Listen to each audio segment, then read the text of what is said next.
Fala, povo de Deus, estamos de volta ao ar no SaraCast e voltamos agora a todo vapor, né, Tiagão? É isso aí, é isso aí. E agora, Tiagão, o seguinte, você já pesquisou tudo da minha vida, falei um pouquinho aqui, resumidamente, mas acabei falando um pouco de cada coisa. Agora eu quero saber de você. Fala aí a sua trajetória, o que você já passou desde o início para nós aí até a sua conversão. Caramba! Bom, tem muita história para contar. Eu não sou daqui. Eu não sou daqui. Não sei. Essa parte aí tá com o Papai do Céu. A princípio, Deus me plantou aqui nessa cidade em 2021, mas essa história começa bem antes, né? Eu sou nascido em Barra Mansa, interior do estado do Rio de Janeiro, quase na divisa com São Paulo, ainda faltam umas 4 ou 5 cidades. Por isso que eu sou um carioca que eu falo S sem chiar, vocês já repararam. Eu acho que eu já tô tanto tempo aqui em Juiz de Fora, Danilo, que eu falo igual mineiro já. Eu acho que eu já querido, mas você não sabe, a gente também é meio carioca, né? Carioca do brejo. É verdade. Então, eu, assim, fui criado na cidade de Barra Mansa, o bairro Vila Independência, era um bairro, vamos dizer assim, uma comunidade igual, né, o que a gente tem por aqui também. Não muito diferente, a realidade de você ter que andar para ir para a escola é a mesma, pegar ônibus, né? Eu não sei se vocês lembram, eu sou do tempo do passe escolar, do papelzinho, não sei se vocês viram essa realidade. Eu lembro demais. A gente tinha, lá era tudo colorido, quem estiver assistindo vai lembrar. Aquela cartelona. Tinha a cartelona gigante, nossa, da segunda, da terça, da quarta, se você entregasse, às vezes a gente entregava de errado, nostalgia. Entregava virado. Momento nostalgia. Bom... eu sou de uma família de 4 irmãos, porém um dos meus irmãos é só por parte de pai. Esse irmão, ele foi, assim, morou com a gente um tempo, depois ele foi para a mãe dele de volta, né? Ele cresceu com a mãe, depois morou com a gente, depois foi embora. E do casamento do meu pai eu sou o primogênito, depois eu tive um irmão mais novo do meio e minha irmã caçula, inclusive apesar de ser caçula foi a primeira a se casar, mas enfim. Essa parte de relacionamento é complicada, mas enfim. Vamos lá. Nesse momento da minha infância, assim, não foi nada muito diferente de vocês, não. Acho que eu brinquei bastante. Eu sempre fui uma criança bem gordinha, bem cheinha, e para correr no morro morava. Gente, onde eu morava lá, onde eu cresci, é um morro. Então, assim, para poder chegar na minha casa tinha que ter, né, uma disposição, fôlego. E a gente foi criado ali. Eu era o mais gordinho de todo mundo, então eu tinha muita dificuldade com algumas brincadeiras. O pique, principalmente, eu era, né, pique pega, sempre era pego. Entendeu? Pique esconde. Se não tivesse o espaço para se esconder, só Jesus na causa. Mas enfim, eu cresci ali e eu conheci o Senhor muito cedo, conheci a palavra de Deus muito cedo. Meus pais, né? Eu sou filho de 2 pais que eram da Assembleia de Deus e a minha mãe se afastou na adolescência, tanto quanto meu pai também, se conheceram no mundão. Então quando eles logo se relacionaram, um ano depois a minha mãe ficou grávida de mim e eu vim no meio daquela bagunça ali, né? Sem conserto, sem retratação com Deus, e eles estavam afastados. Então, eu acho que até eu e os meus irmãos, inclusive, também, todos nasceram ali fora dos caminhos, né, da presença de Deus. Pera aí, então, Thiago. Então, você já se converteu desde novo. Você já conheceu a palavra desde novo, então. Nesse momento que eu estou contando sobre essa questão do meu nascimento, a minha mãe e o meu pai, eles estavam afastados. E como que eu vou te explicar como que eu conheci Jesus. Eu nasci num bairro e depois fui morar em outro. Nessa mudança de um bairro para outro, a minha vizinha era muito católica. Muito mesmo, assim, extremamente católica. Enquanto tivesse missa, novena, o que tivesse para fazer, ela fazia. E eu era muito grudado nela. Minha mãe vai lembrar disso daí. Eu saía da minha casa às vezes 5, 6 horas da manhã, ia para casa dela para tomar café. Eu não tomava café da minha mãe, desculpa, mãe. Mas eu não tomava café da minha mãe. Chegando em casa, ó. Qual que é o nome da sua mãe? Nete. Nete, pode pegar no couro, viu? É grande, mas pode. Mãe pode. E aí eu não tomava café em casa, mas ia na casa da tia Helena, a saudosa tia Helena, tomava café lá, comia broa, ela fazia broa de fubá, uma delícia. Nossa. Saudade. E eu ficava para lá, e de lá ela me arrastava. À noite ela ia para missa, eu ia junto, era 7º dia eu tava junto, era novena eu tava junto, então eu conheci, assim, eu comecei a conhecer um pouquinho sobre Deus, sobre o que era a igreja, através dela, claro, né? Dadas as devidas, vamos dizer assim, proporções, o que ela pôde me passar ali, do que ela conhecia, ela me passou. E ela era uma pessoa de muita fé, então assim, sempre que chegava ali o horário das 6, ela estava lá ajoelhada com o texto dela rezando, a irmã dela também, então assim, eu via muita fé ali dentro daquela casa. E aí, gente, o que acontece? Quando você se afasta, né, dos caminhos de Deus, como eu fui um fruto, né, de um relacionamento que não foi, vamos dizer assim, feito dentro da presença de Deus, então a gente passou por muita luta. Meus pais eram muito novos, tinha aquela questão deles brigarem bastante. Eu sempre fui uma criança muito marcada por vários conflitos, né? Até me desculpa, tá, mãe, mas é bom a gente contar isso. Eu acredito que para muitos jovens, muitas crianças hoje que nascem igual a gente, igual nasce dentro de uma comunidade, às vezes sem estrutura, vai ser legal estar compartilhando isso com vocês. Então, meu pai e minha mãe sempre tinham muito problema, muito conflito no relacionamento deles. E o que eu fazia? Quando eu via que não estava bom dentro da minha casa, eu ia para a casa dessa vizinha. E ela sabia que a situação era bem delicada, sabe? Que eles brigavam muito. Apesar dos meus irmãos serem mais novos, e por eles serem muito novinhos, eles não tinham tanto, o impacto não era tão grande. Eles brincavam eles mais? Brincavam, às vezes não estava nem se ligando no que estava acontecendo, mas eu percebia.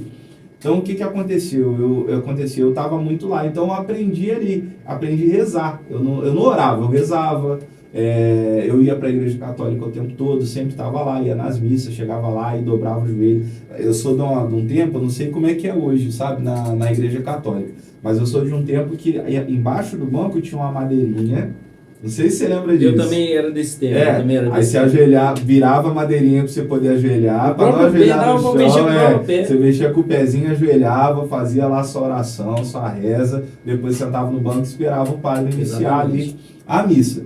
E fui crescendo. Então, aí quando eu fiz 8 anos, para a gente resumir, eu estava fazendo catecismo e me chamaram para um negócio que eu não sei se vocês vão conhecer aqui, chamado Escola Bíblica de Férias, que é um evento que muitas igrejas fazem, chama EBF, né, Escola Bíblica. Algumas igrejas trabalham com esse sistema de ensino, que é a Escola Bíblica Dominical, que é todo domingo, né, que é tradicional de algumas igrejas, mas no período de férias escolares.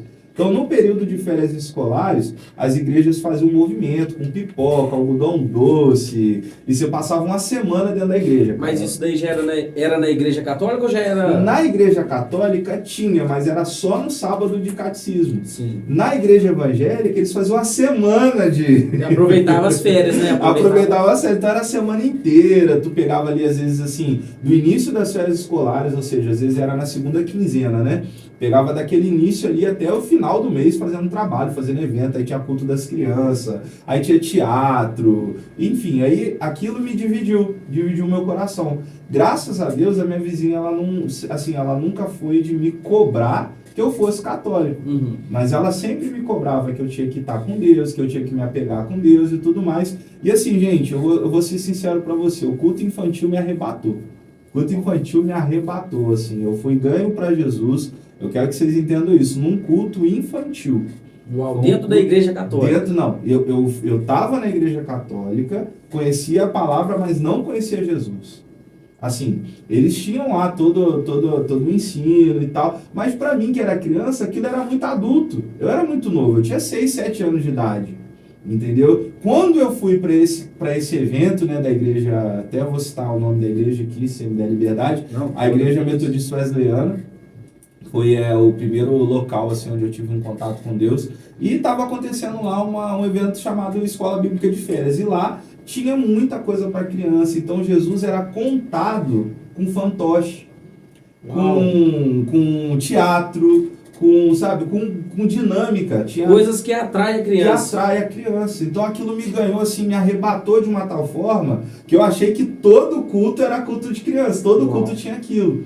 Então eu comecei a ir para a igreja. E aí eu me lembro que teve um momento, assim, eu não vou conseguir detalhar para vocês, mas que teve um momento que era para nós orarmos pela nossa família. E a minha casa conturbada, a gente vivendo, né, vários processos, várias situações, eu comecei a orar e comecei a pedir a Deus para que Deus pudesse trazer a minha família para a igreja. E até então eu não tinha esse entendimento nem de que meus pais eram que já foram, né, cristãos um dia e que estavam afastados. E aí eu lembro que no meio desse caminho, desse processo todo, Dani, a minha avó, por parte de pai, ela internou no hospital, ela teve uma insuficiência renal e ela precisou fazer hemodiálise. E ela já estava doente há um tempo e teve um momento ali que ela, assim, eu não sei se foi um coma, não sei como que foi, mas os médicos desenganaram ela. Nessa ocasião, eu já estava caminhando um pouco mais, aí eu já estava indo nos cultos, o meu pai subiu. E foi, acho que, uma das poucas vezes na minha vida que eu vi o meu pai chorar, assim, sabe? E o meu pai chegou mal, pediu para minha mãe descer para o culto para orar pela minha avó. Ele não conseguiu ir, mas ele pediu a minha mãe para descer. E se eu não me engano, a minha mãe vai saber lembrar disso com mais precisão, se nesse dia já era ou não. Mas eu lembro que a minha mãe foi ganha também nesse processo. Meu Deus. E era um culto de jovens. Aí já era outra pegada, sabe? Era louvor, palavra, aquele negócio bem mais intenso, né? Com uma pregação direcionada para ganhar o jovem. E a minha mãe naquela época, né, tinha 37, mãe. Divulguidade não. Tinha alguma idade aí. Você quer resolver problema. Tava na casa que eu tava. Eu tava na casa que eu tava hoje, na idade que eu tava hoje, mais ou menos.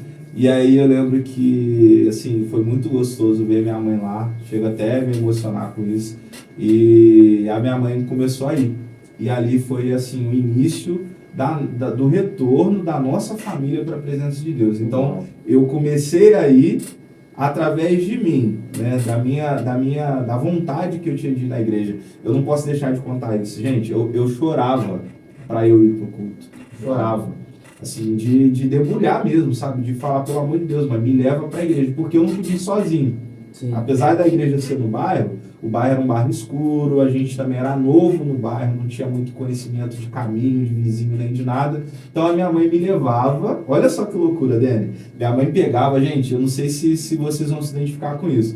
Isso é de tempo atrás, vocês não vão se identificar. Essa geração hoje, vocês é muito mais tranquilo. Mas a minha mãe descia comigo até a metade do caminho, de um local que ela pudesse ver a porta da igreja, e ela ficava naquele ângulo ali e falava, vai. Quando terminar, eu vou estar aqui. Você só sai da igreja quando eu estiver aqui nesse lugar. Olha para cá. Você me viu, você pode vir.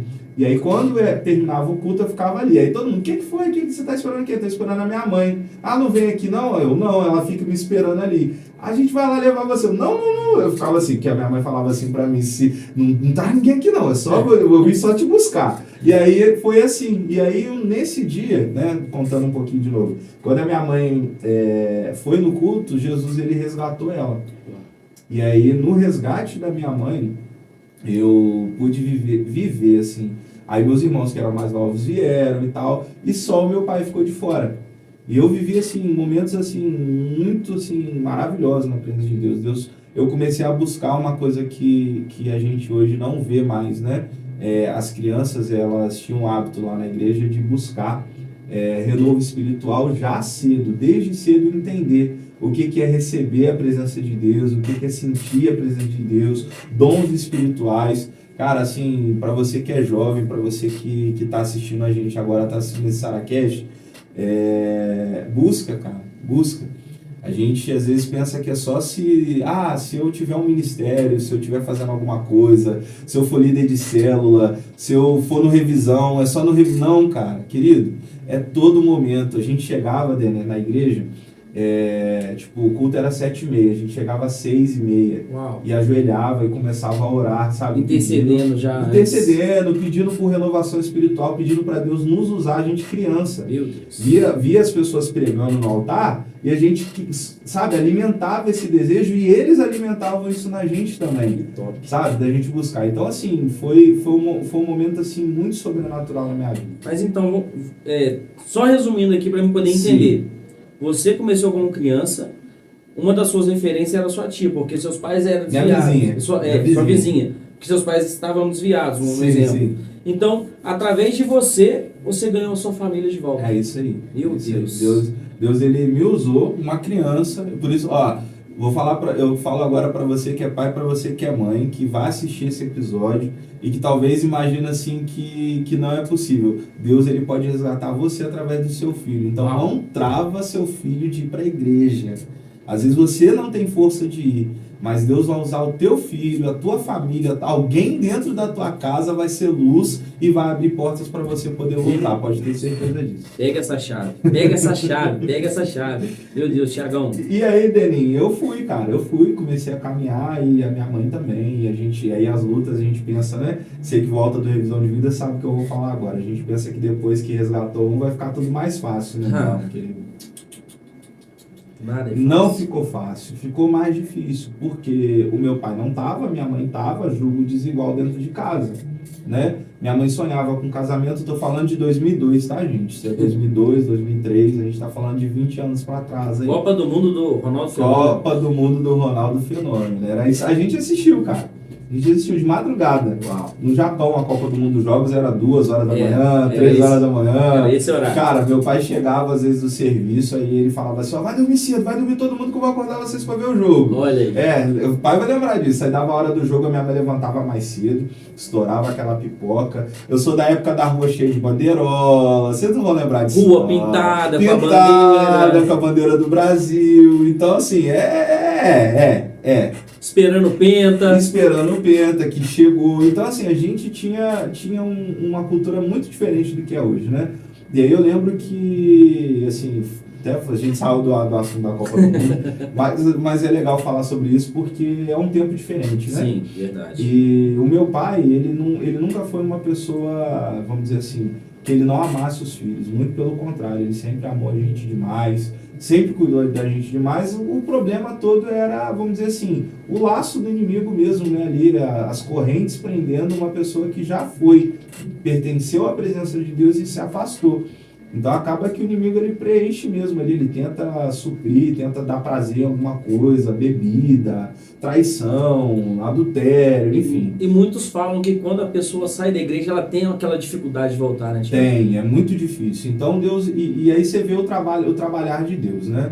Eu conheci o Evangelho, no que eu conheci o Evangelho, Deus me mostrou pela Igreja Católica que era mais leve, mas me levou para o Evangelho, né, de Jesus, né, através de um trabalho infantil. Foi um trabalho, não precisou de muita coisa não, um trabalho feito para as crianças. Ali eu conheci Jesus e eu nunca mais eu quis sair. E depois desse momento resgatou a minha mãe. Pelo fato de eu estar indo, a minha mãe não precisou buscar uma referência de igreja. Ela foi justamente aonde ela já sabia que estava me fazendo bem.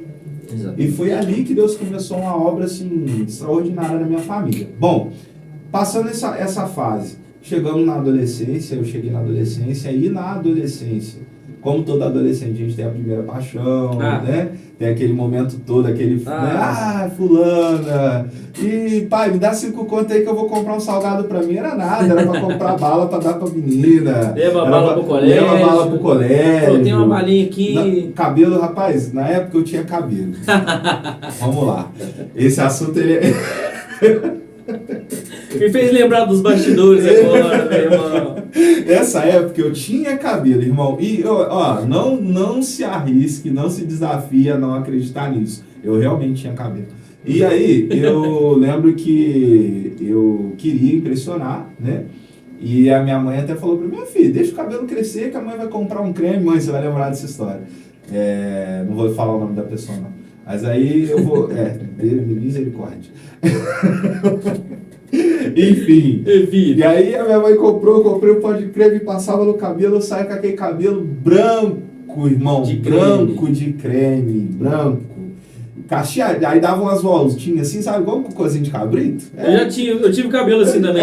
Só que a gente vai estragando. Passa a máquina ali, vai perdendo. E aí eu lembro que eu descia e aí eu comprava as coisas pra ela, e não sei o que tem. Aí um dia, irmão, olha só que loucura. Um dia ela pegou, né? Eu caí no papinho, como diz o outro, aí eu e um irmão desviado. Mas enfim, eu cheguei, ela me deu um beijinho assim, sabe aquele beijinho que só chega perto assim, faz, e sai? Já era, pra mim eu tava namorando. Famoso selinho. Famoso selinho. Como eu não posso ficar contando aqui a conversão dos meus pais, tem que contar a minha história, então eu vou contar para vocês o que aconteceu comigo nesse tempo. E a minha mãe já estava na igreja, meus irmãos já estavam na igreja. Nesse tempo aí, fazendo um corte rapidinho dessa história, nesse tempo eu já cantava.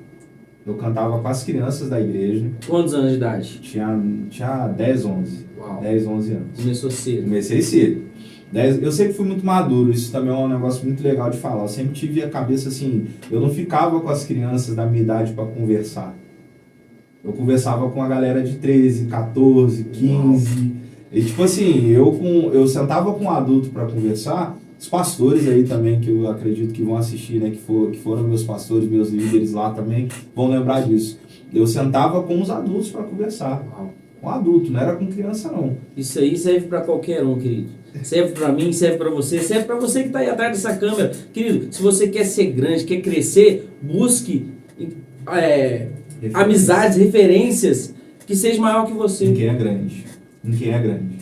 E foi isso que eu fiz, assim, instintivamente, talvez porque Deus, né, já tinha algo a realizar na minha vida. Então eu cresci muito rápido, né? Outra coisa também que foi a questão também, assim, do relacionamento conturbado dos meus pais. Acaba que a gente amadurece, eu era o mais velho, então às vezes meus irmãos choravam, eu abraçava eles e a gente saía do conflito. Então isso acaba gerando uma maturidade maior na gente, mas apesar de eu ter uma maturidade, eu não podia, por exemplo, naquela época era regra, tá, querido? Você não tinha esse negócio de, igual hoje a gente tem, né? Graças a Deus, as equipes, de você poder pertencer e tá um cara mais maduro com uma pessoa mais jovem. Não, o adolescente de tal idade a tal idade tinha que andar no grupo dele, as crianças de tal idade faixa etária de idade. Todo mundo dividido por faixa etária ali, entendeu? Então, assim, eu ficava com as crianças, mas eu conversava com os adultos.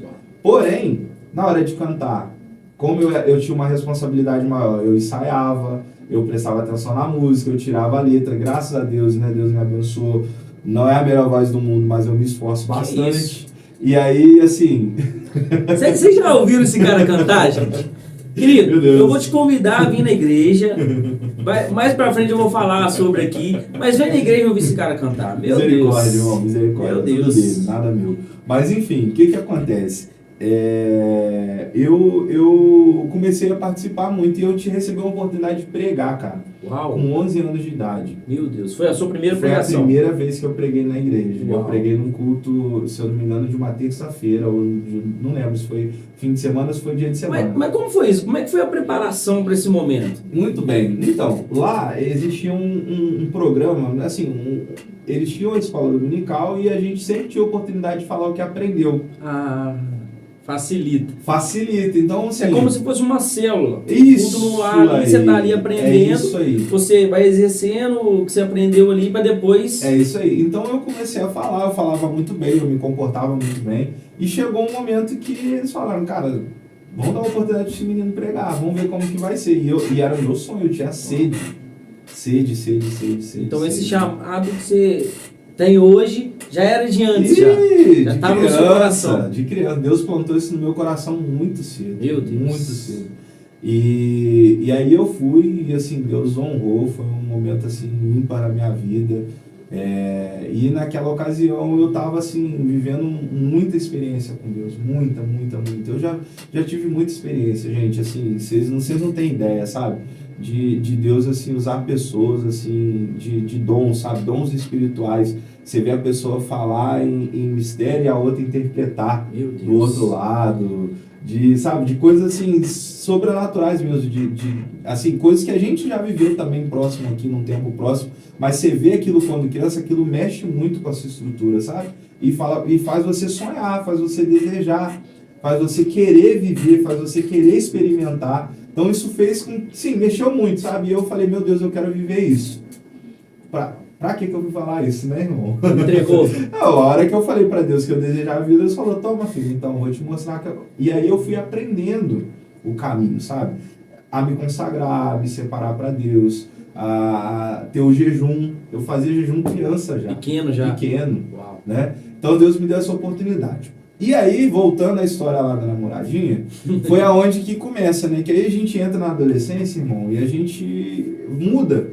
né? De fato, a cabeça começa a mudar. Aquela criança que não tinha, vamos dizer assim, tanta malícia, agora começa a ver malícia, começa a ter os desejos da carne, e, enfim, ter que lidar com aquilo tudo. Aí veio a pressão, né?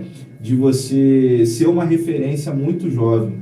Cara, isso é muito legal, né, de falar, porque a gente vê muitos casos assim hoje, assim, de pessoas que estouraram, até no mundo da música mesmo, né, sem citar nomes aqui, mas a gente sabe, teve cantores aí que começaram cantando em programas de TV, hoje a gente sabe que, enfim, infelizmente, estão perdidos, mas muitas das vezes não é nem porque não tiveram um encontro com Deus, mas não souberam lidar com as pressões. Eu acredito, como está lá em Eclesiastes, né? Existe um tempo para todas as coisas. E naquele tempo era um tempo que eu precisava aprender mais e fazer menos, mas eu era tão adiantado que eu queria fazer. Eu queria fazer,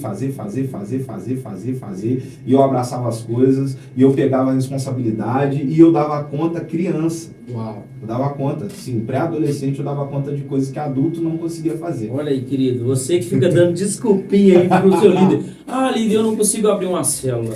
Ah, meu líder, eu não consigo gerar o parceiro de Deus. Querido, olha aí a referência. Meu Deus, Thiago. E foi muito doido isso, assim, foi um período muito doido. Eu lembro que eu estava saindo da escola, e aí foi a primeira decepção, tá? Eu estava saindo da escola e quando eu cheguei na porta da escola, falaram assim, ei, Thiago, não sei o que e tal, me cumprimentaram. Pô, cara, aqui, você vai pra onde? Eu vou pra casa, não passa ali no beco não, tinha um beco na escola. E era o beco do Agarra. Quem for do tempo da escola aí vai lembrar disso. Bequinho assim que dava pra próximo, vou falar aqui, tá gente, vocês não riram não, da Rua do Fedor. O nome já é sugestivo, não me pergunte por quê. Mas enfim, e aí eu saí pra ver, quando eu cheguei perto, ela tava ficando com outro rapaz, um outro garoto. Aquilo rachou assim todo coração. A primeira vez que o coração, porque assim, todo mundo vai viver isso, tá? Não fica com medo, você que é adolescente, tá? Existe um momento na vida da gente que a gente vai se apaixonar, vai gostar de alguém e às vezes o coração vai rachar mesmo. Você só precisa ter condições de se levantar, querido. Você precisa entender que não é a primeira, talvez não seja a última, mas uma hora Deus vai colocar alguém na sua vida e vai mudar a sua história, pode ter certeza disso. E aí, naquele momento, sabe quando você fica perdido? Eu lembro que eu me perdi assim de mim, sabe? Mas continuei na missão, continuei na obra de Deus. E aí veio liderança de adolescente. Eu lembro que a gente fez um trabalho muito maneiro. Era uma igreja pequena, sabe? E era uma igreja pequena que se tornou uma referência em trabalho com adolescente na região inteira. Uau. Tanto que eu fiquei 3 anos como líder local. E aí, no 3º ano, eles me chamaram para líder regional. Eu fiquei minto, regional ainda não. Eu fiquei municipal, responsável pelo município inteiro, todas as igrejas.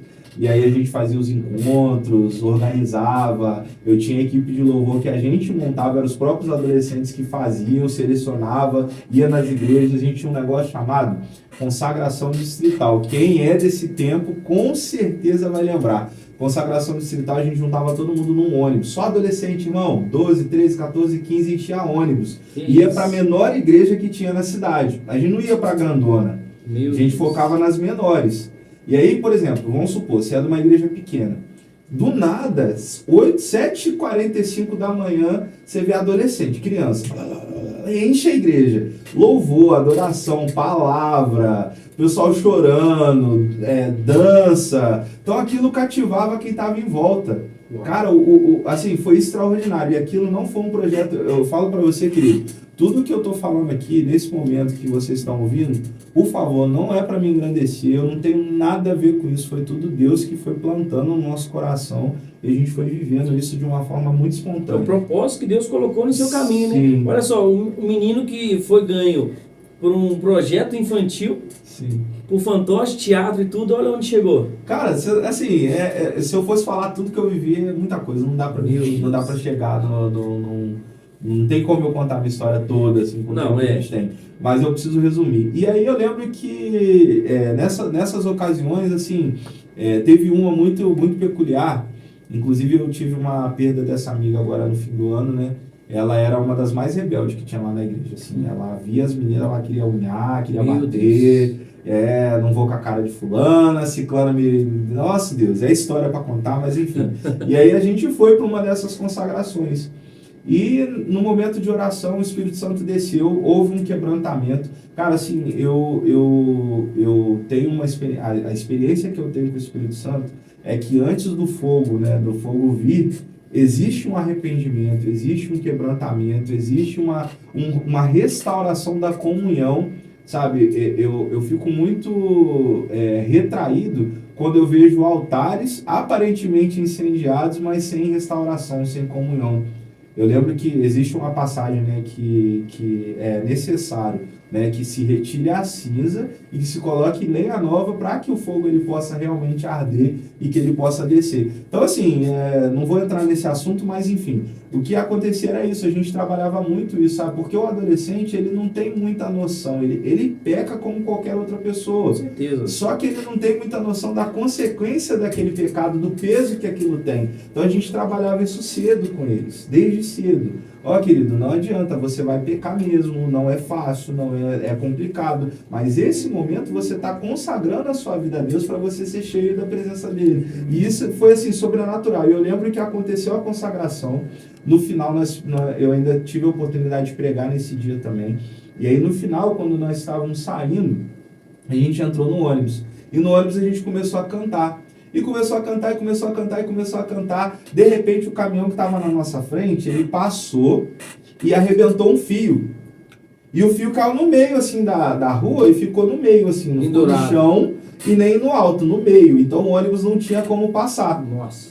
O motorista parou, falou, como é que eu vou fazer? Um trânsito para trás, não tinha como puxar o ônibus de volta e não tinha como seguir. E nisso, quem tá assistindo sabe exatamente o que eu tô falando dessa história. Cara, nesse momento, começou um glória a Deus, um aleluia, um glória a Deus, um aleluia, um glória a Deus, um aleluia. O Espírito Santo desceu, tomou o ônibus, cara. Um ônibus cheio de adolescente falando em línguas estranhas. Que isso? Foi um negócio assim, foi uma experiência tão sobrenatural na minha vida, mas tão sobrenatural. Quando a gente desceu os meninos, a gente ia parando para descer o pessoal. A gente teve que levar para casa, dando a mão assim, porque a pessoa não conseguia, sabe? Desligar, o quebrantamento, a presença de Deus era tão grande que eles não queriam sair daquele ambiente, sair daquele, vamos dizer assim, daquele fogo que desceu, sabe? A gente sabe, às vezes a pessoa fala assim, nossa, a pessoa não teve controle. Não, a pessoa tinha controle. Se ela quisesse, ela saía. Ela falava, não, amém, Espírito Santo, glória a Deus, aleluia, chorei e tal, sei que, tô leve. Não, mas as pessoas tinham tanta sede, tanto desejo, que não queria sair daquele ambiente. Então era línguas estranhas e Deus mostrando ali, Deus falando de forma sobrenatural, e a gente arrastando para casa dele, na mão, assim, entregando para a mãe e falar, mãe, deixa ela tá tendo um momento, um encontro, assim, verdadeiramente de fogo com o Espírito Santo. Enquanto ela não se cansar, pode deixar. E assim, a gente teve relato de que pessoas ficaram o dia todo assim, foi até a noite. Então assim, a gente viveu muita experiência sobrenatural. Somente quem já passou pela experiência sabe como é o sentimento. Meu Deus, assim, eu falo pra você que foi algo assim marcante demais. Aí, vamos lá, avançando mais um pouquinho no tempo, eu fui nomeado para liderar uma equipe de louvor regional. Essa equipe de louvor é responsável pela Baixada Fluminense no estado do Rio, até o Sul Fluminense, até o final do Sul Fluminense. E a gente fez um evento deu mais ou menos umas 4.000 pessoas em Barra Mansa mesmo. Que é isso? Foi um negócio assustador, 4.000 pessoas. Meu Deus. Deus me deu esse privilégio de fazer esse evento, chamava Crer. Se por um acaso você tiver meu Facebook, você vai poder voltar lá, entrar lá, eu acredito que ainda tem, tá? Muita foto. Fala pro povo qual que é, ué. Fala pro povo, que até eu vou acessar. Se eu não me engano, bate lá Thiago Coelho que você vai achar lá, o primeiro lá, provavelmente, porque eu tenho Facebook há muito tempo. Mas se não for, eu deixo aí, de alguma forma eu deixo para vocês olharem lá no meu Instagram. Meu Instagram é @o Thiago Coelho. E aí eu vou deixar alguma coisa lá para vocês verem. Então, assim, a gente participou desse evento e foi um evento onde a gente, assim, marcou, sabe, a história, porque Eu nunca tinha tido a oportunidade de trabalhar assim, sabe? De ver uma coisa assim, equipamento de som, estrutura, ensaio em cima de ensaio, a gente viajando, indo para a capital e voltando com equipamento, buscando galera para tocar, buscando galera para ensaiar, arregimentando. A gente fez o evangelismo em massa na cidade cedo, na manhã do evento, sabe? A gente saiu a cidade inteira, arrastando a cidade inteira para juntar para lá. Tanto que deu para ver o efeito. Sim, que deu 4.000 pessoas. Foi um negócio assustador, assim foi sobrenatural. E daquele momento em diante, assim, Deus marcou a nossa história ali, foi um momento muito legal. Na igreja também, na vida da igreja, na nossa vida, na vida da denominação em si. Aí, Dani, depois de ter vivido isso tudo com Deus, olha só que loucura, né? Depois de ter vivido isso tudo, cara, veio, vamos dizer assim, veio um relacionamento, veio o primeiro namoro. E nesse primeiro namoro, infelizmente, não deu certo por minha causa, né? Eu cheguei num momento onde tinha uma pressão muito grande, porque eu tinha me tornado uma referência. E toda referência, querido, ela vai ser cobrada como referência. Isso é verdade. Se muito te é dado, muito te será cobrado. E eu senti o peso, com 16 anos, 16, 17 anos. Eu lembro que a gente foi para uma convenção, alguns poucos amigos meus vão se lembrar desse dia, e eu tive uma crise, assim, de ansiedade, de choro, de desespero, na cama, na hora de dormir. E eu chorava, e eu falava que eu não ia conseguir, que eu não dava conta, que era muita pressão, muita responsabilidade, era dinheiro. Nessa época a gente mexeu com valores altíssimos, assim, e aquilo passava pelas minhas mãos, né? Apesar de nós termos os nossos conselheiros, eu agradeço muito a Deus, porque foram pessoas incríveis, enfim. Os locais, então, nem se falam, fora outros também que apoiavam a gente ali, mas era uma responsabilidade muito grande. Eu lembro que naquela noite eu pifei, assim, minha cabeça. Nossa. Sabe? De não... Por ter muito peso, por ter uma responsabilidade muito grande. O peso.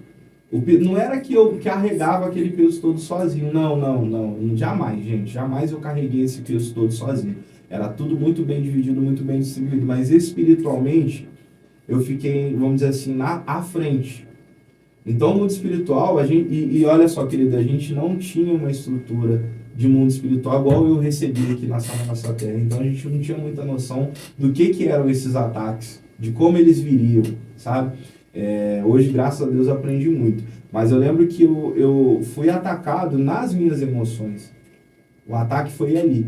E a partir dali eu não consegui ser mais o mesmo, eu não consegui... Eu tive crise de identidade, eu tive crise de saber o que eu faria, né, dali para frente, se eu permaneceria, se não. Eu tive medo de liderar.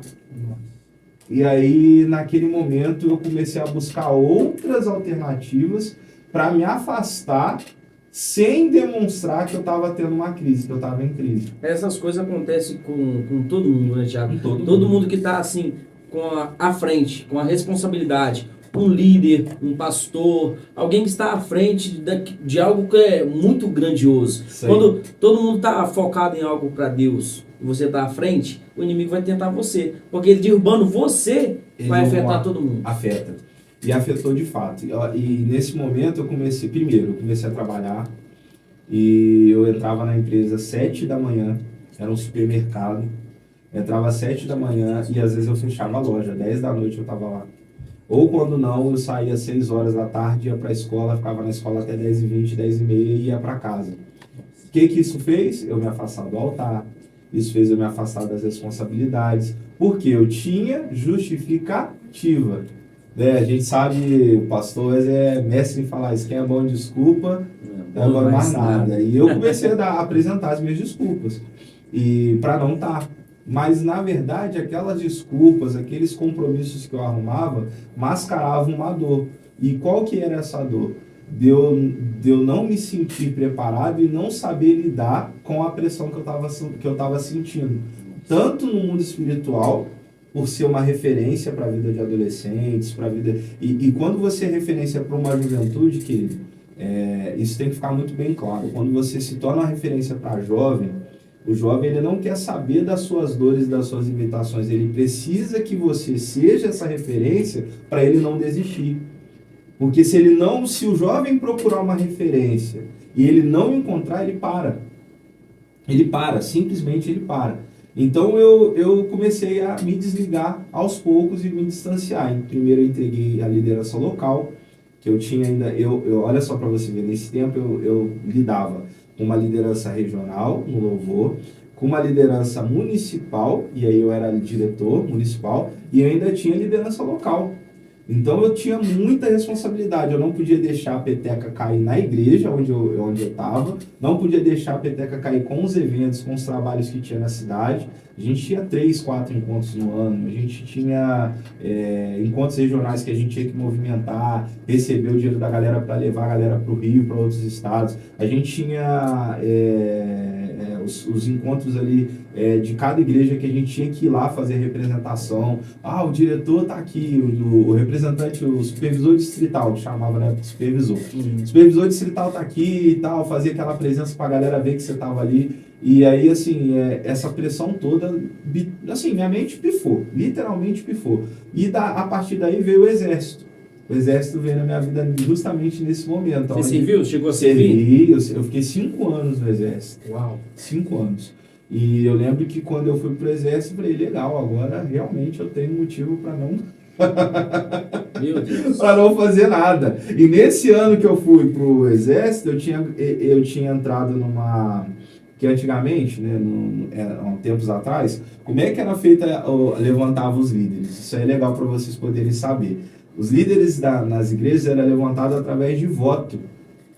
Era uma chapa, essa chapa tinha lá 3 indicações dos líderes, dos pastores, né? Hoje nós temos aqui missionários, só para vocês entenderem, que é a versão dos presbíteros, né, em algumas denominações, os missionários, os diáconos, eles indicavam 3 nomes, por exemplo, para criança, para adolescente, para jovem, para adulto, e existia uma assembleia geral da igreja. A igreja, todos os membros lá que eram membro com carteirinha, dizimista, votavam.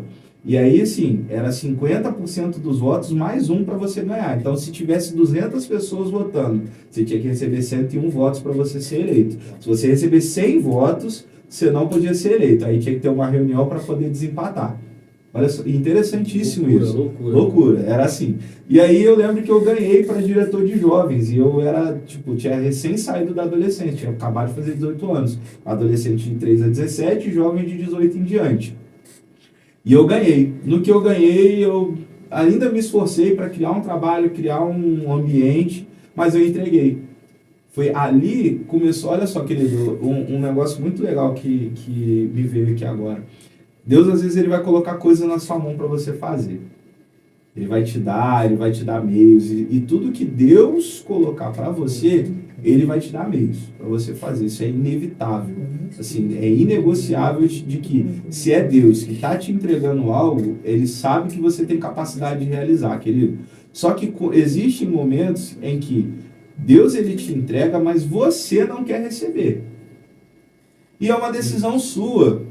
Essa decisão, ela não é de Deus. Deus, ele não vai entregar algo que você não queira fazer. Ele vai te entregar algo que você está pronto, mas a decisão de fazer, de abraçar, de pegar a missão, de pegar o desafio, muitas das vezes teu líder está te dando um desafio aí, e você está voando, né? Que ele, não sei fazer. Sabe sim, no fundo tu sabe. Só que você não quer. E eu não queria. Mas eu tinha vergonha de falar que eu não queria. E de abrir, de expor, e de falar o que estava acontecendo comigo, e as dores que eu estava sentindo, e as guerras que eu estava enfrentando, aquilo eu não consegui. E aí eu usei o exército para poder soltando, e eu abandonei no meio do caminho. Ele não faz isso. Isso daí é... Eu ouvi uma pregação do missionário Vitor, e parecia que era... Parecia não, era muito de Deus, mas eu já tinha lido esse versículo antes dele pregar. Jesus tinha 12 discípulos. Quando ele foi crucificado, Judas, ele se enforcou, se matou. Sim. Então, tinha um lugar ali pendente.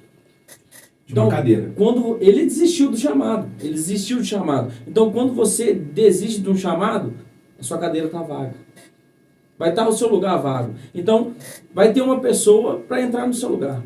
Sempre tem uma pessoa para entrar no seu lugar. Todos nós somos substituíveis. Sim. E naquele momento, Jesus, ainda ressuscitado, falou para os discípulos, escolhe um discípulo, mas tem que ser um que já teve desde o meu início do ministério. Foi onde Matias entrou. Tinha 2 nomes, né? Sim. José e Matias. Sim. Onde Matias entrou. Então, querido, se você desistir do seu chamado, se você desistir da sua missão, saiba que sempre terá um Matias para ocupar o seu lugar. Sim, e eu vou te falar, a dor da desistência, ela é diferente, acho que de qualquer outra dor que você vai sentir na sua vida.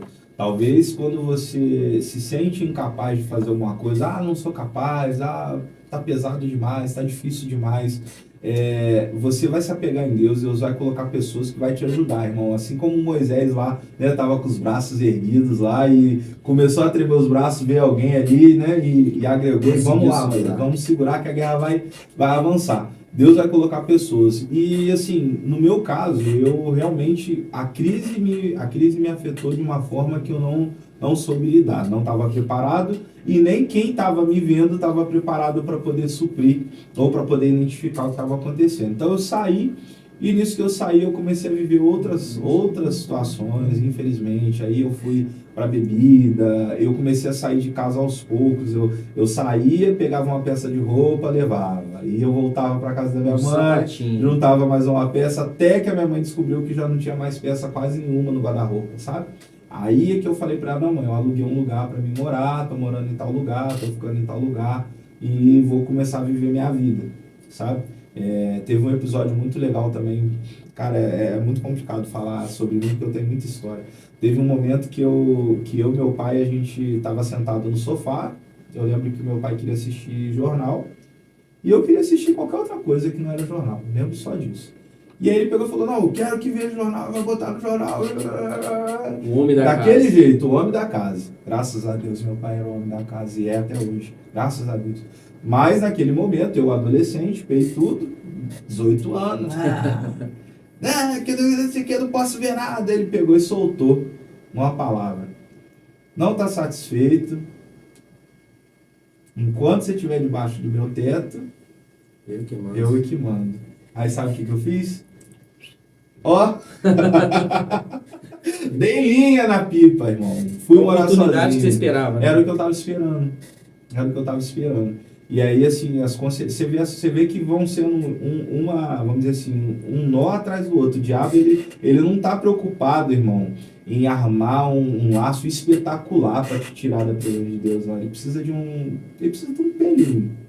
Precisa de uma situação que caia no teu coração e que faça você aceitar que você não é capaz, que não dá para fazer, ou que você, sei lá, você está se entregando demais, se doando demais, fazendo demais.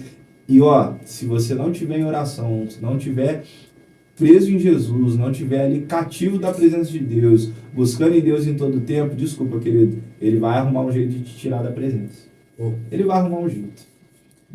Dos males, queridos, o menor é você estar desanimado, estar frio, procurar seu líder e pedir ajuda. Agora, se você ficar na sua, irmão, ele vai arrumar uma estratégia. Meu Deus. Se guarde de oração, querido, se guarde, porque nessa fase que você tá aí vendo, 18, 19, 20, é aí que ele gosta. É aí que ele gosta.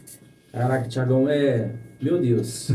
Cada história que, se a gente continuar aqui, a gente vira a noite. Não tem como, assim. Mas, em resumo, né, você quer me perguntar, pode falar. Desculpa. Não pode falar. Em resumo, assim, eu vivi muita coisa fora da presença, eu, presenciei muita coisa. Eu fui em boate, eu já vi tiro rolar pro alto, e eu militar no meio do lugar, correndo risco até de alguém me identificar e querer apagar, assim. Fui em muito lugar, assim, cabuloso mesmo, muito lugar das trevas, mesmo. Você vê, assim, o diabo operando, sabe?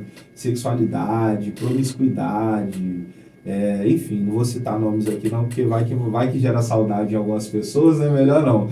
Mas assim, eu fui em muitos lugares aí que só Jesus na causa. Já virei noite, já fui trabalhar virado. E assim, querido, de verdade, Todos os prazeres que eu experimentei na vida, todos, sem exceção, não existe prazer melhor do que estar na presença de Deus, cara. Não tem. Você vai buscar em pessoas, você vai buscar em situações, você vai buscar em lugares, você vai buscar até mesmo dentro de você suprir, mas não tem como você preencher o vazio que tem dentro do seu coração. O vazio é uma frase clichê, mas ela é assim surreal para esse momento. O vazio que tem no teu coração é exatamente do tamanho de Deus. Uau. Ele tem o mesmo tamanho que o tamanho de Deus. Então, assim, resumindo a minha história para você, eu vivi muita coisa, né? Passei por muitas situações difíceis. Teve momentos que eu tentei voltar, e eu fiz com todas as minhas forças. Pertenci a algumas outras igrejas, fiquei alguns meses, depois eu caía de novo, até que eu cheguei aqui. Não, aí então conta para nós, Thiago, como é que foi você tentou diversas igrejas, não conseguiu se identificar, não conseguiu se encaixar, como é que você chegou na Sara Nossa Terra? Então, eu estava preso nas amarras do diabo, né? Assim, ele me deixava até onde ele achava que era satisfatório. Quando ele via que ele ia me perder, ele me puxava de volta. Eu não sabia me libertar, eu não sabia cortar as correntes, eu não sabia o que fazer para sair daquelas situações. Então, assim, eu ficava preso debaixo do jugo ali do inimigo. E eu vim para Juiz de Fora foi assim um divisor de águas para isso. Lá em Resende eu já comecei a buscar a Deus, essa sede, sabe, essa vontade. Eu comecei a participar de uma célula, não foi aqui a minha primeira célula. Não? Não, minha primeira célula foi em Resende. Uau. Na igreja metodista, eu lembro até agora, me deu até saudade, né? Janice, se você for me assistir aí, foi na sua casa, lá no seu apartamento, que Deus começou a fazer uma obra na minha vida. E eu ia para a célula, vou te ser muito sincero, que tinha um lanche muito bom, primeiramente, né? Mas isso aí é o que chama o povo. Mas eu já era cascudo, mas eu ia assim mesmo, tava nem aí. E tinha um lanche muito bom, a Janice era uma pessoa muito boa mesmo, ainda, graças a Deus, está viva, é uma pessoa muito boa. E os meninos tinham, assim, uma sede de Deus muito grande. Então, o que sempre me chama a atenção, eu acredito que o que faz o pecador buscar a Deus é ele ver a sede que você tem de permanecer na presença dele. Sabe? Uma coisa é você chegar em alguém na rua e você falar de Jesus. Outra coisa é alguém olhar dentro do teu olho e ver Jesus em você. Sabe? E assim, eu lembro que os meninos lá tinham essa sede, sabe? E eles faziam um desafio, igual a gente, né, reconheceu aqui. E aí veio o convite para eu vir para cá e era uma passagem única. Ó, tu vai lá, vai trabalhar, vai fazer, acontecer e tu tem que se mudar. Com 15 dias de antecedência. Uau. Em 15 dias eu tinha que estar aqui e eu fiquei sabendo assim. Tem que ter ido para lá, a oportunidade é essa, quer, não quer. Então você veio para Juiz de Fora a trabalho? Não tinha nada a ver com nada. Tinha trabalho. Tava fumava em média 2 maços. Fumava 2 maços de cigarro por dia. Meu Deus. O pulmãozinho aqui já sofreu bastante. Nossa Deus, o tempo do Espírito Santo, o diabo ele faz isso, né? Ele rouba, mata e destrói, né? Com certeza. Então ele tentou destruir de todas as formas, assim, a minha saúde, em tudo que ele podia ele fazer para me destruir, ele fazia. Então eu fumava muito, eu bebia muito, bebia demais. Todo final de semana, na verdade, meu irmão, no final de semana não, porque a gente não pode ser mentiroso. Todo dia eu bebia. Todo dia. Eu comprava na minha geladeira religiosamente tinha 3 latão. Meu Deus. Latão, tá? Não é latinha não, tá, irmão? Aí depois reclama do diabetes, reclama da pressão, mas como é que não, né? Difícil. E eu tomava todo dia para poder, vamos dizer assim, na minha cabeça, relaxar. Na minha cabeça, né? Tá repreendido, Zé Pilintra, em nome de Jesus. Mas na minha cabeça era isso. E aí eu vim para cá, assim, destruído, emocionalmente quebrado, porque eu sofri uma decepção, enfim, é outro caso, outro assunto. Mas eu vim emocionalmente quebrado, destruído com uma oportunidade de trabalho, ganhando bem, mas não tinha satisfação pessoal. E eu passava em frente a uma igreja aí, né? E né, do lado dessa igreja tinha um bar. E eu ia comprar cigarro no bar, mas não entrava na igreja. É da Avenida 7? Avenida 7. Uau. E aí eu passava em frente a Sara Nossa Terra, olhava aquela placa, Sara Nossa Terra. Nossa, nome sugestivo, né? Graças a Deus eu entendi, né? Que era pra sarar a terra mesmo. Senão eu ia perguntar quem que é essa Sara, né? Muita gente pergunta, né? Falei, que igreja é essa? Que Sara é essa? Quem é essa Sara? Meu Deus. Mas eu passava lá em frente, eu via, e Deus me fazia passar sempre no culto de quinta, que era a quebra de maldições, ou na Arena Jovem. Ou eu peguei um dia, numa segunda-feira, eu peguei uma volta de revisão de vidas, talvez, sei lá, outubro ou novembro, alguma coisa assim. E aí eu passei a galera fazendo uma festa, aí foi assim, passou numa sexta, numa segunda, acho que teve uma calorada. Sim, e a galera fazendo festa de novo. Eu falei, que é isso, gente? Essa igreja só tem jovem pulando, luz e o pessoal gritando. Eu falei, caraca, que lugar maneiro. Na minha cabeça eu pensei assim, pô, eu preciso num lugar desse para mim poder me reconectar com Deus. Eu preciso sentir que servir a Deus é bom. Sabe, estar com Deus é melhor do que o que eu estou vivendo. E aí aquilo começou a me dar vontade de ir, mas eu não entrava. Uau. Eu não entrava. Você passava todo dia em frente. Todos os dias. Para comprar cigarro ali do lado. Sim. Cigarro e a cerveja. Com uma vontade de entrar ali na Mas não entrava. O que te atraiu a entrar lá? Vou explicar melhor. Um dia eu recebi uma mensagem e essa mensagem me feriu muito. E eu falei, cara, eu não sei o que eu vou fazer. Se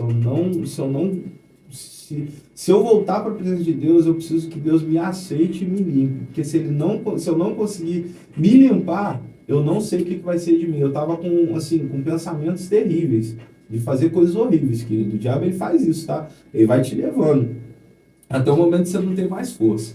E aí eu lembro direitinho, cara, que eu passei, o pessoal tava ensaiando, ia rolar um culto mais tarde, e eu fui em casa.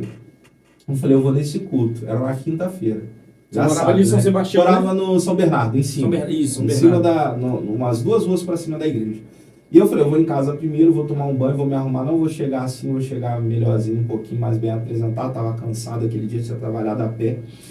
E eu fui pra casa. Quando eu tomei o banho, que eu sentei no sofá, eu dormi. Eu dormi muito. Quando eu olhei pro relógio, cara, já era 7 lá vai. Eu falei, eu não vou não. O culto era 7h30. Sim. No domingo. Não, era culto de quinta, irmão. Era culto de quebra de maldições. Meu Deus. Culto de quebra de maldições. Quinta-feira foi uma das quinta-feiras que mais pegou fogo aquele culto. E aí eu lembro direitinho que eu fui pra casa e eu dormi. E aí quando eu acordei eu falei, não vou mais. E aí eu respirei fundo e falei, eu vou. Eu não tinha nem comido nada. Tava com a barriga vazia, com fome, janta pra fazer e roupa pra botar pra lavar. Eu sempre usei muito social por causa do trabalho. E tinha roupa pra botar pra lavar. Falei, quer saber, eu vou largar isso tudo por aí e vou pra igreja. E fui, desci. Quando eu cheguei, cara, o louvor já tava rolando. Não me pergunta quem tava cantando. Não me pergunta quais foram os louvores que cantaram. Eu só sei que no momento que eu entrei da porta pra dentro, Deus falou comigo do primeiro louvor até o pastor Wesley entregar a palavra e começar a orar. Uau. Pela queda. Isso é muito importante, querido. Você que fica aí dentro de casa aí, cheio de preguiça, fala, meu Deus, eu não vou na igreja não, que tá chovendo. Não vou na igreja não, que hoje eu tô cansado. Querido, olha aí. Ele levantou do sofá, já tava quase atrasado. E foi impactado. E, cara, Deus falou comigo assim de uma forma tão sobrenatural, tão genuína, assim, foi tão natural. E eu ficava assim na minha cabeça, não é possível, cara, não tem como eles saberem disso, não tem como Deus falar com eles. Não é Deus não, mas não tem como alguém falar com eles porque ninguém me conhece nessa cidade. Daniel, não conhecia ninguém. Sabe o que é você entrar numa cidade que você não sabe nem quem é o seu vizinho? Nem a pessoa que eu aluguei a casa eu conhecia. Você fica perdido, né? Eu estava perdido. E aí eu lembro que o pastor começou a falar assim, você que está sentindo isso, vem aqui na frente. Você que está passando por isso, vem aqui na frente. Deus, eu não vou ficar insistindo muito não. Deus quer curar, Deus quer libertar. Você está passando por isso, vem. E o pessoal ia saindo. Dor de cabeça, dor na nuca, dor no pé, dor na mão, tremedeira, vontade de sair correndo. E um monte de coisas, você já tinha um sentimento, falava uma coisa, falou, isso é pra mim, mas acho que mas não é esse não. Aí, olha só que doideira, aí teve um momento que ele falou assim, Você que está com o seu coração amassado, destruído, que você sente assim, que você sente seu coração destruído, vem aqui na frente. Aí, eu sabia que essa era a minha deixa, né? Eu falei assim, essa daí é a minha, não tem nem como eu correr, porque realmente eu tô assim. Você acha que eu fui? Eu falei, deixa ele chamar o outro. Aí quando eu vi que é um negócio mais leve, eu vou encarneirado ali que ninguém vai me descobrir. Cara, você vê que doideira, né? Na nossa cabeça a gente pensa assim, o pastor falou, vou sair, vou lá na frente, todo mundo vai saber que eu tô passando por isso. Irmão, no momento em que Deus quer tratar com você, as pessoas também que estão ali estão precisando ser tratadas, querido. Então às vezes a sua timidez ela vai te impedir de receber o sobrenatural de Deus. E eu relutei. Quando eu falei assim, olha só que doideira, quando eu falei assim, eu não vou, Deus falou comigo assim, você não me pediu uma oportunidade? Toma. E aí eu peguei, eu ainda turrão, coração duro, eu falei, Deus, se o Senhor não mudar a minha história, eu vou lá na frente. Eu vou lá na frente, Senhor. Mas se o Senhor não mudar a minha história, eu não quero mais viver. Eu falei assim com Deus, eu não quero mais viver, porque assim, eu já não tinha mais prazer em nada. Eu já tinha experimentado de tudo. Não quero mais viver, não. E aí eu fui. Aí um pastor mais baixo que eu, assim, sabe? Rapaz, eu sei que eu cheguei lá na frente, eu fechei o olho e eu comecei a chorar. Alguém me abraçou. Só que era mais baixo do que eu, então eu tive que abaixar para poder encaixar na mão da pessoa, né? E botou a mão na minha cabeça e contou a mina vida todinha. Parecia que Deus tinha entregado Deus tinha entregado um relatório. Infância, adolescência, fase adulta, e que fizeram isso, fizeram aquilo outro, e por isso você tá assim, tá assado, mas hoje estou mudando a sua história, estou te dando isso, estou te dando aquilo, e ainda me fez uma promessa ainda. Pastor, o senhor sabe, eu sei que o senhor lembra desse momento. E eu nem sabia que era ele. E ali Deus mudou, assim, eu saí limpo. Eu lembro que no final do culto, o Guizão ainda pegou meu contato. Aí ele pegou meu contato e no outro dia ele me chamou por revisão de vidas. Eu cheguei em casa, naquela noite eu tinha um maço de cigarro, as 3 cervejas. Ainda sentei na calçada, fumei um cigarro, bebi uma cerveja e entrei. Deitei para dormir, era umas 11 horas da noite. Quando foi 5 para meia-noite, no mesmo dia, Deus me despertou. Assim, eu estava agoniado e eu não conseguia dormir. E o Espírito Santo na minha mente, joga o cigarro fora, joga a bebida fora. A partir de hoje, no mesmo dia que eu fui no culto, isso não era para virar meia-noite, não. A partir de hoje, sua vida mudou. E eu levantei, na mesma hora, peguei o cigarro, amassei, molhei, joguei água para não ter volta, sabe? De ir lá no lixo buscar de novo. Peguei a cerveja, abri. Eu ainda lembro direitinho a cena de eu virando os latões de cerveja. Chorando. Dinheiro! O dinheiro indo embora! O dia que eu gastei ele embora. E aí eu joguei aquilo fora. Quando eu terminei a última gota que eu botei as coisas na lixeira, lavei a pia, a paz no meu coração. E eu dormi.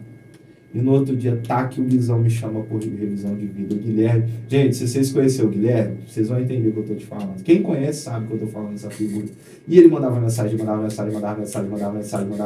ser sobrenatural. Irmão, é R$150. Irmão, você tem que pagar. Irmão, você tem que ir. Irmão, se a história vai mudar, isso não tem noção.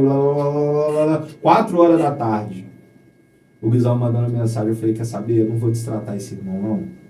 E eu tava já na pilha, né? Vou mandar uma resposta para ele, não. Eu vou mandar esse dinheiro, mas eu nem vou, não. Só para abençoar a igreja. Olha só. Só para abençoar a igreja mesmo. E eu mandei o Pix do Revisão de Vidas e fui para minha casa.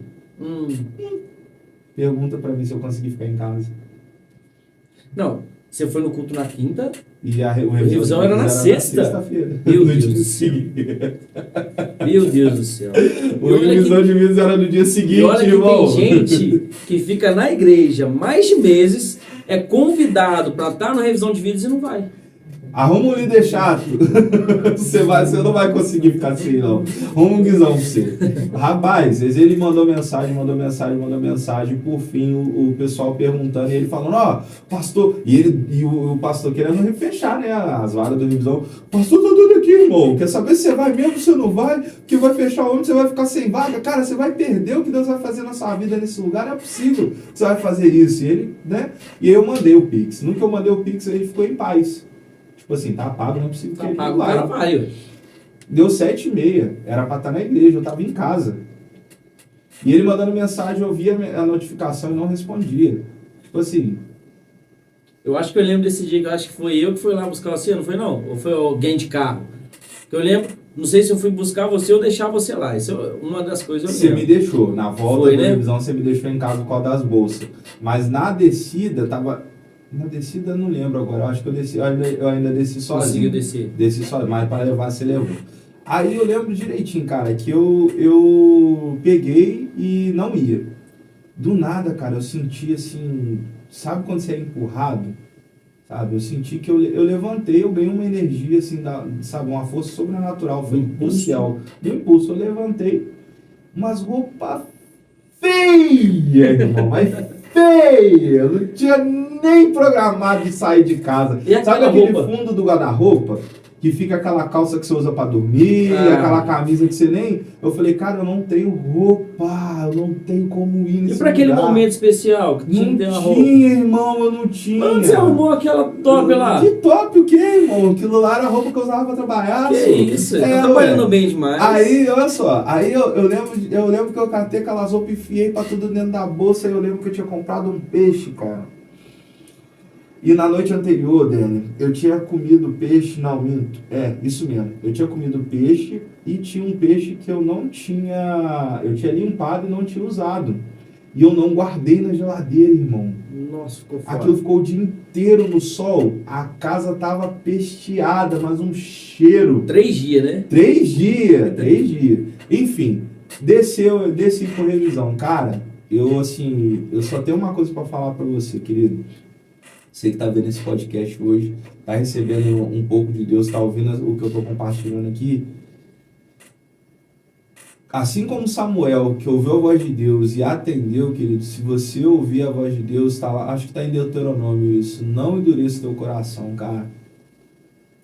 Se ouvir a voz do Senhor, não endureça o teu coração, porque assim foi a melhor decisão da minha vida, sem sombra de dúvida. Eu não tenho palavras para dizer o que eu vivi naquele lugar e, assim, a minha história mudou completamente. Então, aquela fala que o pessoal canta quando volta do revisão. Muda a vida de verdade. O revisão muda a vida de verdade. Muda, assim, sem sombra de dúvida.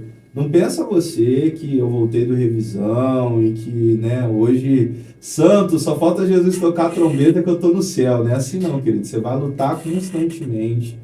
O pecado que te marcou uma vez, ele vai tentar de novo. O velho homem que um dia surfou, né, nadou na beira da praia, tomou sol, tomou água de coco, comeu camarão, se afogou ele na piscina, mas ele sabe nadar, querido. Então você pode ter certeza que vai ter momentos que você vai estar espiritualmente lá em cima, vai ter momentos que você vai estar espiritualmente, né, precisando de um apoio, mas é por isso que existe igreja. Igreja está aí para isso. É isso, assim, resumindo, e hoje eu tô aí. Não, conta um pouquinho, porque a gente sabe que você foi do louvor, a gente sabe que você fez parte do ministério, foi ministro. Como é que foi essa questão aí? Essa parte aí foi assim, eu voltei, na verdade, na volta do revisão, né, o pastor Wesley, ele chamou o pessoal lá em cima, eu me lembro, é isso mesmo, eu tava na mesa, tomando café ou comendo alguma coisa, e aí alguém chegou e falou, ele canta, não sei o que, porque na quebra de maldições que teve na revisão, eu tô contando a revisão, irmão, misericórdia, da repreendida. Teve um momento, edita aí, editor. Bom, voltando ao assunto, em algum momento, no Revisão de Vidas, eu tava cantando e as pessoas perceberam a minha voz. E aí alguém chegou num momento depois desse e me falou, ele canta, rapaz, ele canta, pede pra ele cantar. Eu cantei um pedacinho, mas eu já tava rouco. Aí o pastor guardou aquilo. Quando eu voltei da revisão, que foi pedindo para dar os testemunhos, eles me chamaram. Aí eu me lembro que o apelido que eu ganhei na revisão foi de Tom Carf. Tom Carf, eu lembro demais, eu lembro demais. O Tom Carf, Tom Carf, Tom Carf, Tom Carf, aí gritaram lá, eu fui. Aí eu cantei aos pés da cruz. Foi. Aos pés da cruz, Kleber Lucas.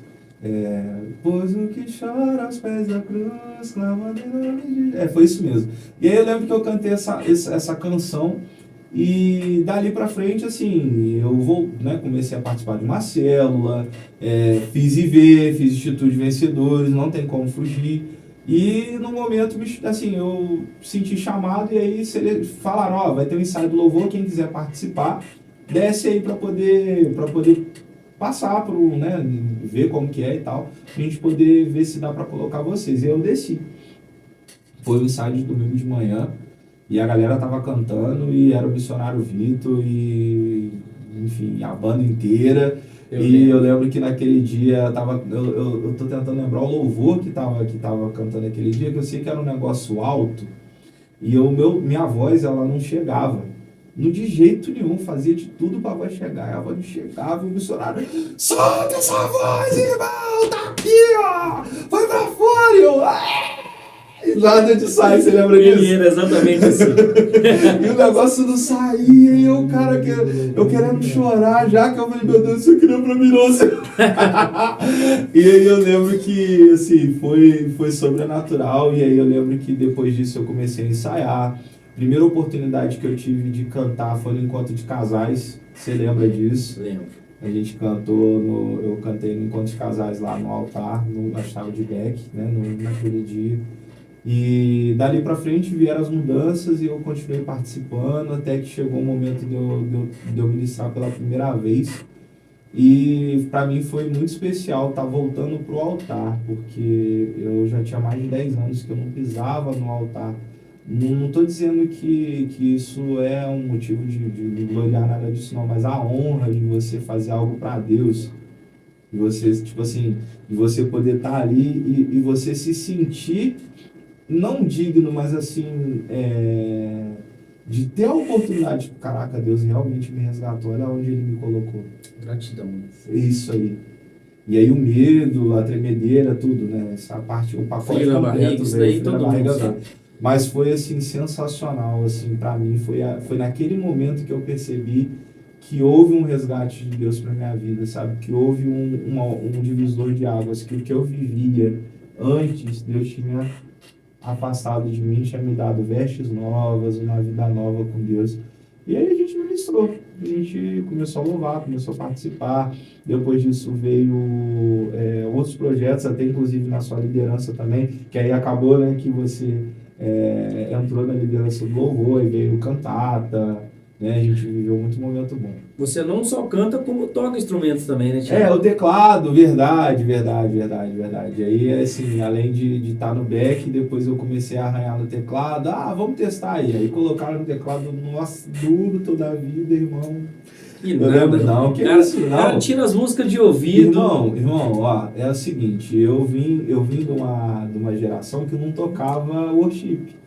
Verdade, aqui é... E aí o worship, quando eu cheguei na igreja, né, na minha volta para Jesus, era o worship, e eu não sabia tocar o worship, irmão. Então, assim, foi muito difícil, doloroso para poder aprender, mas graças a Deus, né, hoje a gente é ruimzinho ainda, sabe? Tem muita gente melhor. Mas a gente se esforça, graças a Deus. Ô Thiagão, hoje em dia, você deu um tempo do louvor. Como está sendo essa experiência para você? Olha, irmão, vamos lá. Sair, assim, né? Não digo sair, mas dá um tempo. Você está longe do altar. É uma situação assim, muito delicada. Eu vou explicar por quê. Porque muitas das vezes a gente pensa assim, tá em cima do altar tá perto do altar. Não. Em cima do altar você tem responsabilidade com o altar. Embaixo no altar, com o joelho dobrado, prostrado, você está perto do altar. E quando eu falo tá longe é porque não só de cima, mas eu saí da responsabilidade que eu tinha com o altar, vamos dizer assim, de estar ali ministrando, seja no teclado, seja na voz, seja no back, enfim, aonde eu estivesse ali. E eu comecei vamos dizer assim, a executar outras atividades. Então, quando eu falo longe, é longe nesse sentido, da função, né, que a gente exerce lá. É ruim, eu vou te falar que não é uma sensação boa, porque existe o chamado. E quando você para de exercer aquilo que Deus chamou para fazer, isso acaba te afetando de alguma forma. Seja espiritualmente, seja, sei lá, seja ministerialmente, seja até como pessoa mesmo. Você fala, cara, eu tô me sentindo talvez inútil. Né? É a mesma coisa quando vê alguém de fora, né? A gente teve essa experiência recentemente aí, a pessoa vem de fora, tem aquela banda, tem aquilo tudo lá e tal, e aí você não tem nada pra você fazer. Aí você fica no banco assim, caraca, o que eu tô fazendo aqui? A gente já tá acostumado você a ficar tá em acostumado, cima. né? Então é essa sensação que a gente tem de tipo assim, cara, onde eu posso ser útil, né? Graças a Deus, Deus me deu, assim, muitos dons, graças a Deus eu trabalho com várias situações, mas é um local onde eu tenho o aconchego de, tipo assim, de estar pertinho, sabe? Sabe quando você sente como se Deus estivesse ali na tua frente, assim, sabe? Você, pô, caraca, Deus sopra aqui, você sopra aqui. Então Deus sopra aqui, você sopra aqui. Sabe? É essa sensação de estar no altar, querido. Se você tiver a oportunidade de subir, se consagra, se separa e se lança. Mas se lança assim, sem medo de ser feliz, sabe? Sem medo mesmo. Se for para fazer um profético, você faz. Se for para fazer...